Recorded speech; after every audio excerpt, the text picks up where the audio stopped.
Hey y'all, get ready to fire up your grill, and welcome to the Culinary Companion.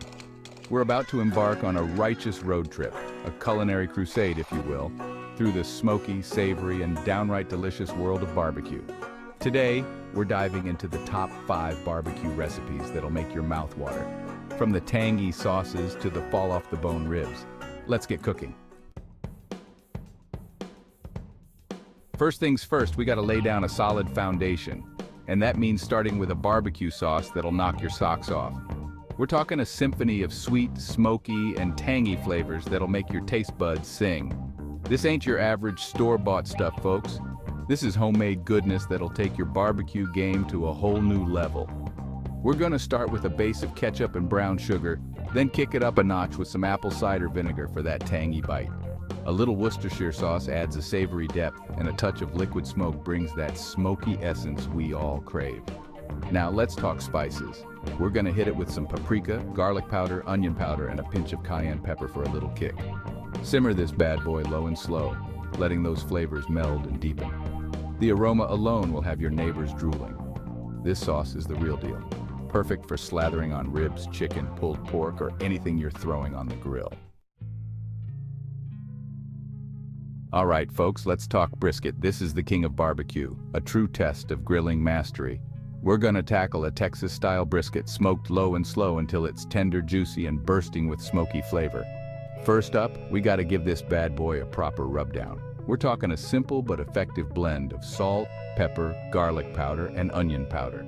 Don't be shy with the seasoning. We want that flavor to penetrate deep into the meat. Now, for the smoking process. We're aiming for a low and slow cook, around 225 degrees Fahrenheit, using hickory or oak wood for that authentic smoky flavor. This is gonna take some time, folks, anywhere from 10 to 12 hours. But trust me, it's worth the wait. The key here is to maintain a consistent temperature throughout the cook. Use a meat thermometer to monitor the internal temperature of the brisket and adjust your fire as needed. Once that brisket hits around 195 degrees, it's time to wrap it up in butcher paper or foil.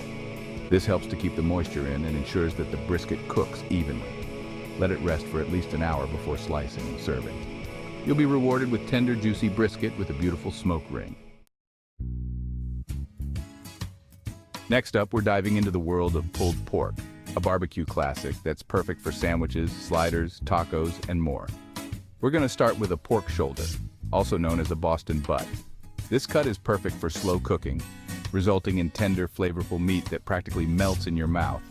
Like the brisket, we're gonna give our pork shoulder a generous rub-down. This time, we're going for a blend that includes paprika, brown sugar, chili powder, cumin, and a touch of cayenne pepper for a little heat. We're gonna cook this bad boy low and slow in a smoker or slow cooker. If you're using a smoker, aim for a temperature around 225 degrees Fahrenheit and use hickory or applewood for a sweet and smoky flavor. If you're using a slow cooker, set it to low and let it cook for 8 to 10 hours. The key here is to cook the pork until it's fall-apart tender. You should be able to easily shred it with 2 forks. Once the pork is cooked, it's time to pull it apart. Remove the bone and any excess fat, then use 2 forks to shred the meat into tender, juicy strands. Mix it with your favorite barbecue sauce and pile it high on toasted buns for the ultimate pulled pork sandwich. All right, folks, let's talk ribs. These are a barbecue staple, and we're gonna show you how to make them so tender, they practically fall off the bone. We're gonna start with a rack of baby back ribs, which are known for their tenderness and flavor. First things first, we gotta remove the membrane on the back of the ribs. This thin layer of tissue can make the ribs tough, so it's best to get rid of it. Now, for the rub.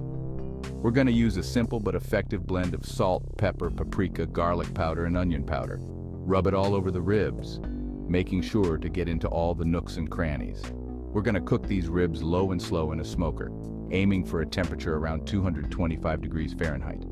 Use hickory or mesquite wood for a bold, smoky flavor. These ribs are gonna take about 4 to 5 hours to cook, but we're gonna check them periodically to make sure they're cooking evenly. About halfway through the cooking process, we're gonna start basting the ribs with our homemade barbecue sauce. This helps to keep them moist and adds another layer of flavor. Once the ribs are tender and cooked through, we're gonna give them one final coat of barbecue sauce and let them rest for a few minutes before serving. No barbecue feast is complete without some grilled corn on the cob. This simple side dish is a real crowd pleaser, and it's surprisingly easy to make. We're going to start with fresh ears of corn, shucked and cleaned. You can grill the corn with or without the husks, but leaving the husks on helps to steam the corn and keep it moist. If you're grilling the corn with the husks on, soak the ears in water for about 30 minutes before grilling. This helps to prevent the husks from burning. For grilling without the husks, simply remove them and place the ears directly on the grill. We're going to grill the corn over medium heat, rotating it every few minutes to ensure even cooking. The corn is ready when the kernels are tender and lightly charred. While the corn is still hot, slather it with a mixture of melted butter, salt, pepper, and your favorite herbs and spices. Some popular options include garlic powder, chili powder, or even a sprinkle of Parmesan cheese. This simple side dish is the perfect complement to any barbecue feast. There you have it, folks. 5 finger-licking barbecue recipes to impress at your next cookout. From the smoky depths of brisket to the tangy sweetness of pulled pork, we've covered all the bases. Remember, the key to great barbecue is to cook low and slow. Let those flavors meld and don't be afraid to experiment. Don't forget to try these out and let us know your favorite. Make sure to like, subscribe, and ring that bell. Keep those grills hot and keep on cooking. Catch you next time.